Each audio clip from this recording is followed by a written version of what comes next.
Hello दोस्तों, गेल India के बारे में बात करेंगे। कंपनी दूसरा इंटरिम डिविडेंड देने जा रही है दोस्तों। इसके बारे में दोस्तों डिटेल में हम बात करने वाले हैं। सबसे पहले आप नोट करके रखिए, 11 मार्च की तारीख शुक्रवार का दिन है, जिस दिन गेल इंडिया जो बोर्ड ऑफ डायरेक्टर्स है वो मीटिंग करने वाले हैं गेल इंडिया के, और जो दूसरा डिविडेंड जो है, दूसरा इंटरिम डिविडेंड वो डिक्लेयर होने वाला है। अब देखिए दूसरा क्यों है, क्योंकि ऑलरेडी एक डिविडेंड जो है दिसंबर के महीने में, इनफैक्ट दिसंबर 30 2021 में वो एक्स डिविडेंड डेट थी, 4 रुपए का डिविडेंड ऑलरेडी डिक्लेयर हो चुका है।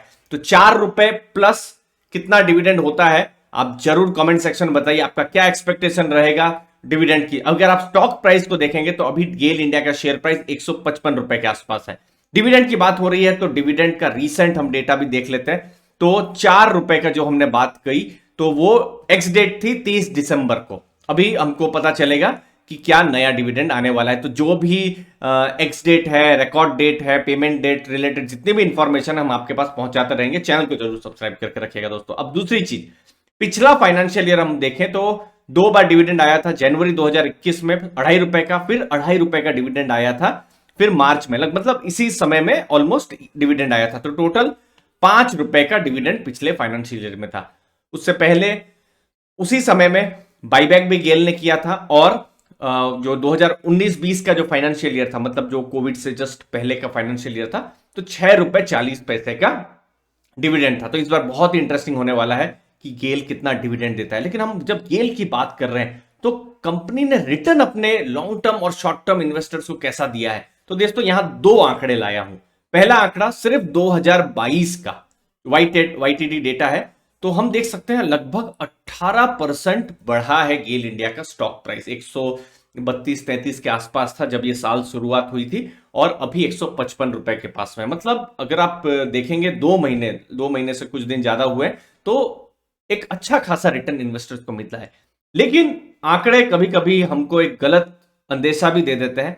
यही डेटा को जब मैं 5 साल के बेसिस पर देख रहा हूं, मतलब समझ लीजिए लगभग 5 साल पहले, मार्च 10 2017, लगभग 5 साल पहले गेल इंडिया को आप इसी प्राइस के आसपास आप देखते, 142 रुपए के पास स्टॉक प्राइस था दोस्तों। तो अपने लॉन्ग टर्म रिटर्न्स को, इन्वेस्टर्स को लॉन्ग टर्म गेल ने रिटर्न नहीं दिया। यहां पर मैंने जो भी एडजस्टमेंट है वो सब कर दिए हैं, तो उसके बाद ही मैंने 142 का प्राइस आपके सामने रखा है। तो लॉन्ग टर्म इन्वेस्टर्स को रिटर्न नहीं मिला है यहां पर जब हम गेल इंडिया की बात करें। लेकिन हाँ, डिविडेंड्स एटलीस्ट कुछ मिल रहे हैं। अब स्टॉक प्राइस नहीं बढ़ रहा है, लेकिन क्या बिजनेस नहीं कर रहा है गेल इंडिया, उसको समझ लेते हैं। तो देखिए, गेल इंडिया का जो बिजनेस है, गैस चूंकि नाम में ही है, तो यहां पर गैस ट्रांसमिशन का बिजनेस है। मतलब जो नेचुरल गैस है, बड़ी बड़ी पाइपलाइंस, एलपीजी, बड़ी बड़ी पाइपलाइंस, तो ट्रांसमिशन का वो बिजनेस का काम करती है। दूसरी, गैस मार्केटिंग का ये काम करती है दोस्तों। तो ये दो मेन बिजनेस है जब हम गेल इंडिया की बात करते हैं। तो टोटल सेल्स आप देखेंगे तो आप क्वार्टर 3 मतलब अक्टूबर से दिसंबर 2020 आप देखेंगे 15,000 करोड़ से इस बार 25,688 करोड़ हुई है।